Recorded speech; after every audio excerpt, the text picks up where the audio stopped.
ఏమైందమ్మా? గౌతమ్ భోజనం చేయనన్నాడా?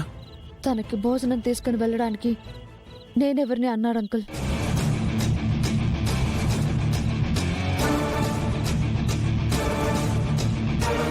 గెటౌట్ అని నన్ను గదిలో నుంచి బయటికి తోసేశాడు. ఆకలితో ఉన్నాడని అన్నం తీసుకెళ్లి నిన్ను అంత మాటన్నాడా? తనని బాబుని వదిలేసి వెళ్ళిన అహల్యాని గౌతమ్ మర్చిపోలేదు. ఇంకా తన గురించి ఆలోచిస్తున్నాడు. బామర్దికి అసలు మనసే లేదు. వద్దని వెళ్ళిపోయిన తన గురించే వెతుకుతున్నాడు. కావాలనుకుని వచ్చిన దాన్ని కాదంటున్నాడు. గౌతమ్, ఒరే గౌతమ్!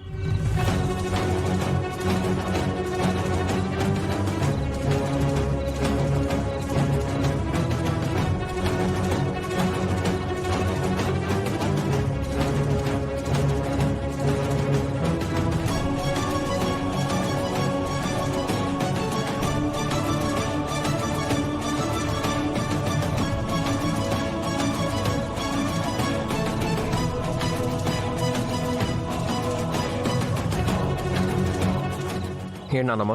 ఏంట్రా నువ్వు చేసిన పని? నీకోసం అన్నం తీసుకొచ్చిన అదితిని కసురుకున్నావంట. ఇదేం పద్ధతిరా? తనెవరినమ్మా నాకు అన్నం తీసుకురావడానికి? చూసారా బామ్మగారు, మీ ముందే మళ్ళీ అంటున్నాడు. నువ్వు నా జోలికొస్తే నువ్వు ఎవరు అని ఎన్నిసార్లైనా అంటాను. పొద్దున నీ కొడుకు ఆకలి తీర్చడానికి అదితి తన ఫ్రెండ్ని తీసుకొస్తే అప్పుడు అదితి ఎవరు అని నువ్వు అడగలేదు కదరా. పైగా తనకి థ్యాంక్స్ కూడా చెప్పావు. పెళ్ళాం వెళ్లిపోయిందని నువ్వు పస్తులుంటే నీ కన్న తల్లి గాని తోబుట్టిన అక్క గాని నీ కన్నం తీసుకురాలేదు. మీ నాన్న గాని నేను గాని తీసుకురాలేదు. కాని నిన్ను ప్రేమించిన పాపానికి నువ్వు ఆకలితో ఉండకూడదని ఈ అదితి తీసుకొచ్చింది. ఆ మాత్రం కూడా జ్ఞానం లేదంట్రా నీకు?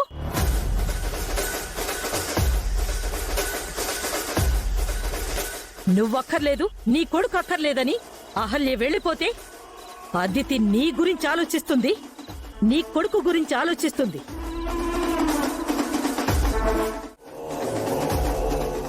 నువ్వే ప్రాణం అనుకుంటున్న అదితి గురించి ఎప్పుడు ఆలోచిస్తావురా నువ్వు? అవునరా గౌతమ్, మధ్యలో వచ్చిన అహల్య మధ్యలోనే వెళ్ళిపోయింది. మొదటి నుంచి నీతో ఉన్న అదితియే చివరి వరకు నీతో ఉంటుంది. అలాంటి అదితి గురించి కొంచెం ఆలోచించరా. అదితి నీ భార్య అయితే బాగుంటుంది బామ్మర్ది. నిన్ను బాబుని కళ్ళల్లో పెట్టుకుని చూసుకుంటుంది. అహల్యని మర్చిపోయి అదితిని పెళ్లి చేసుకోవచ్చు కదా. అలా చెప్పండి. గౌతమ్ కోసం నేను ఇప్పటి వరకు పెళ్లి చేసుకోకుండా ఎదురు చూస్తూనే ఉన్నాను. కానీ గౌతమ్కి నా విలువ మాత్రం తెలియడం లేదు. ఇంకా నాకంటే ఆ అహల్య ఎక్కువ అనుకుంటున్నాడు. ఇప్పటికీ ఎప్పటికీ నాకు నీకంటే అహల్యే ఎక్కువ. ఎందుకంటే తను నా భార్య, నా బిడ్డకి తల్లి. నా జీవితంలో నా పక్కన తనకి మాత్రమే స్థానం ఉంది. ఇంకా దాని మొత్తు నీకు వదల్లేదురా? ఇంత జరిగాక కూడా ఇంకా అదే కావాలంటున్నావు? అది తెగ తెంపులు చేసుకుని వెళ్ళిపోయిందిరా, మళ్ళీ రాదు. వస్తుంది నానమ్మా.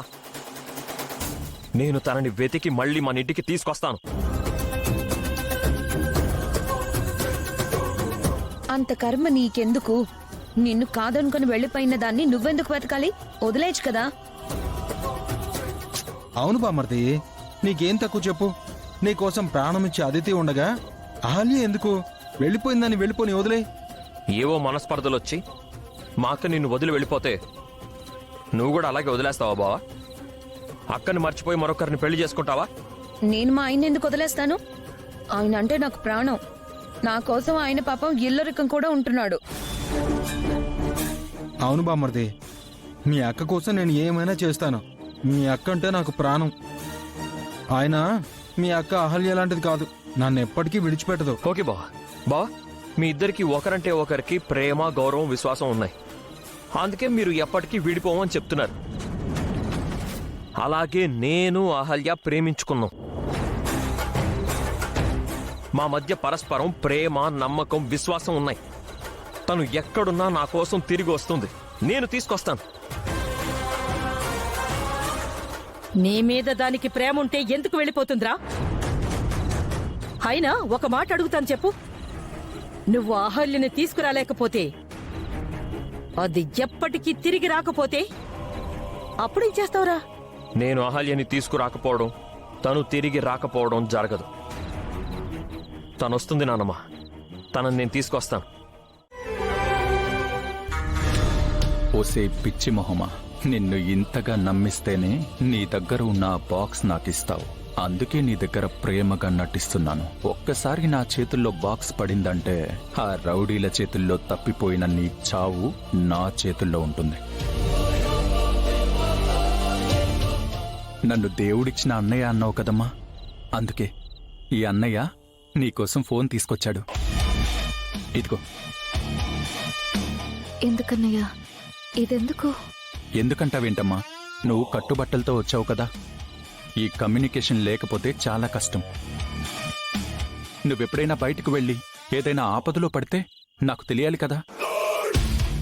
ఇందులో నా నంబర్ ఫీడ్ చేశాను. నువ్వు దీన్ని వాడుకో. నీకు ఎలాంటి ఇబ్బంది ఉన్నా నాకు ఫోన్ చెయ్యి. ఆలోచిస్తావేంటమ్మా? అన్నయ్య అన్నావు, అన్నయ్య ఇచ్చింది తీసుకోవా?